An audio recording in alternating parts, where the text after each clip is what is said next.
La libération d'Orléans ne tient peut-être pas du miracle, néanmoins un événement apparemment inexplicable se produit sur le champ de bataille.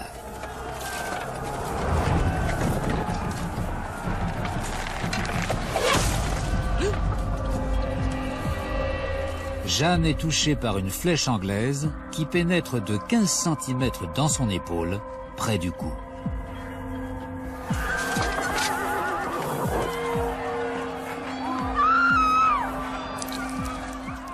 C'est l'hémorragie. On dit qu'elle aurait pu en mourir.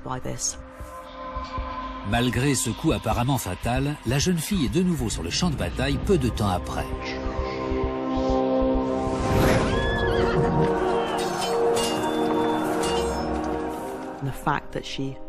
Ce retour au combat a été interprété comme une guérison miraculeuse. Il n'existe aucun récit relatant avec précision à quel endroit Jeanne a été touchée, ni même la nature de sa blessure. Mais Tobias Capwell, un expert en armure ancienne, a son idée sur la question. Il est très difficile de déterminer l'endroit de la blessure car il n'existe aucune armure complète de l'époque de Jeanne d'Arc. Ce gisant d'une église de campagne à une centaine de kilomètres au nord-ouest de Londres date du début du XVe siècle. C'est l'une des meilleures représentations du type d'armure que Jeanne a pu porter.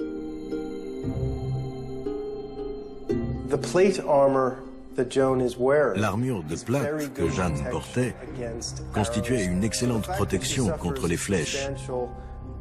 Le fait qu'elle ait été gravement blessée implique un impact sur un point faible. Et Tobias Capwell pense avoir trouvé ce point faible. Le plastron qu'elle portait remontait depuis l'aisselle jusqu'à l'épaule, en suivant cette ligne. La plate qui protège son épaule suivait probablement la même ligne. Mais les deux pièces d'armure n'étaient pas jointes. Si elle se tenait au pied d'une échelle d'assaut et qu'un archer la visait depuis le haut de la muraille, la flèche a pu l'atteindre par le haut, directement dans cet interstice. C'est une mauvaise blessure, mais elle n'est pas fatale. Si l'on accepte cette théorie, la survie de Jeanne d'Arc n'a donc rien de surprenant, même si sa blessure n'est pas une simple égratignure.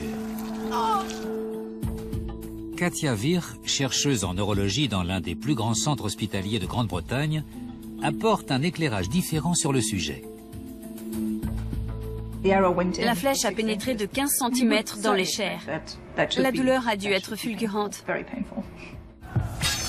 Katia Virch pense que la foi a sûrement aidé Jeanne à surmonter sa souffrance.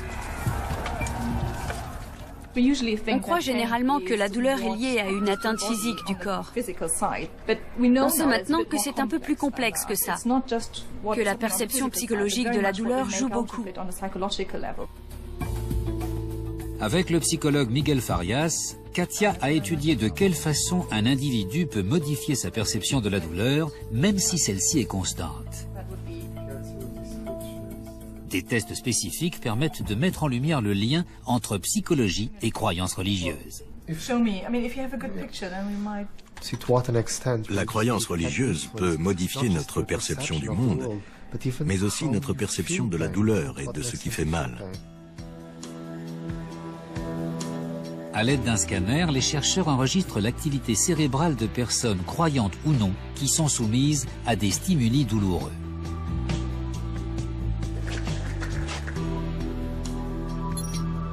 « 24 volontaires sont ainsi testés.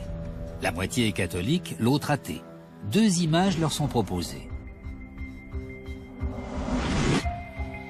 L'une est un portrait de la Vierge Marie, l'autre est un tableau profane de Léonard de Vinci.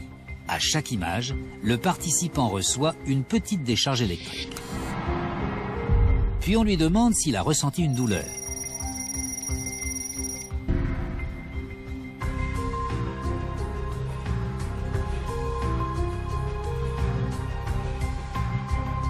Katia Virch recueille la réaction des volontaires. Elle analyse aussi le scanner de leur activité cérébrale tout au long de l'expérience. Les résultats révèlent un schéma constant, probablement le même qui a permis à Jeanne de supporter la douleur causée par sa blessure. On a d'abord remarqué que les volontaires croyants affirment tous ressentir une douleur moindre lorsqu'ils regardent l'image de la Vierge.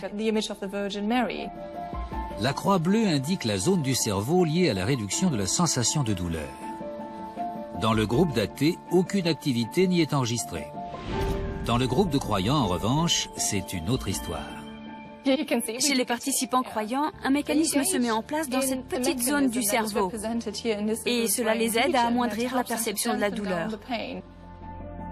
La foi profonde de Jeanne d'Arc pourrait donc expliquer la rapidité de sa convalescence.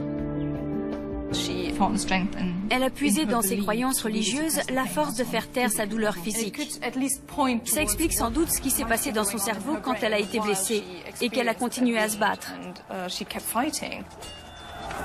Cette expérience a montré comment Jeanne a pu être capable d'étouffer sa souffrance physique en s'appuyant sur sa foi religieuse.